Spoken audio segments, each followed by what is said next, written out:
we can begin. What the fuck? I worried I was laying it on a little thick back there. Here we are, reunited where we first met. I did need your blood to bind this godly power, but I also needed my body to die. You don't plot for 500 years without some contingency. You had Miss Carver. It could have been any of you. Oh, disappointed when you all went your separate ways. But I wasn't about to let your happily ever afters spoil my prophecy. Love is strong enough to conquer fate, like the love my followers have for their god. Blood! We are his blood! I lacked the power of belief. The more believers one has, the stronger one becomes. But you don't know that. You're heroes.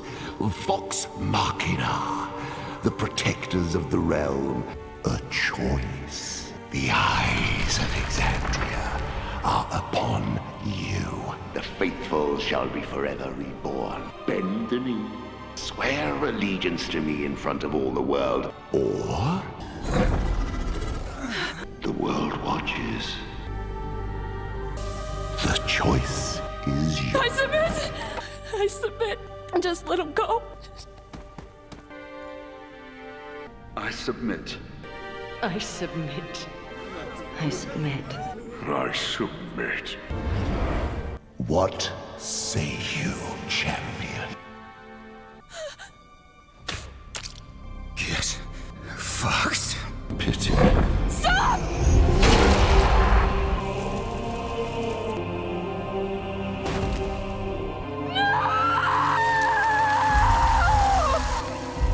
Congratulations, heroes. You saved the realm forever.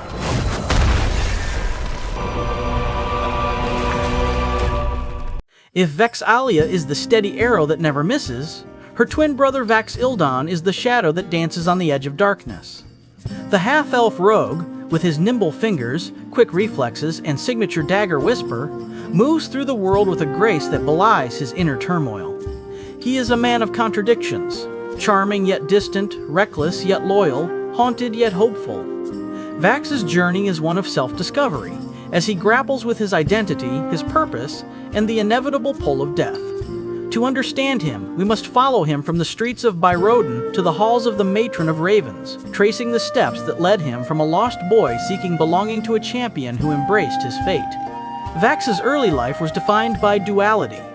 As a twin, he shared Vex's pain of abandonment, but he processed it in a vastly different way. Where Vex responded to rejection with anger and a drive to prove herself, Vax retreated into charm and humor, using his wit to deflect attention from his inner pain. Laughing is easier than crying, he once told Scanlan after a particularly brutal battle, and it keeps people from asking too many questions.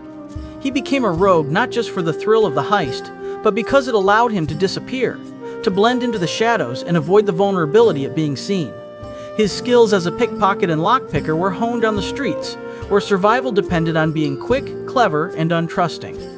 Vax learned early on that the world was a cruel place, and the only way to protect himself was to never get too attached to anyone or anything.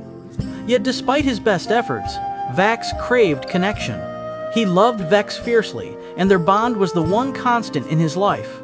He would follow her anywhere, even into the jaws of death, and he often put her safety above his own. But his loyalty to his sister sometimes manifested as recklessness, as he took unnecessary risks to prove his love and devotion. When Vex was injured during a battle with a band of orcs, Vax charged into the fray alone, cutting down enemies left and right without regard for his own safety. "Don't you ever do that again?" Vex scolded him afterward, as she bandaged his wounds. "You're not invincible."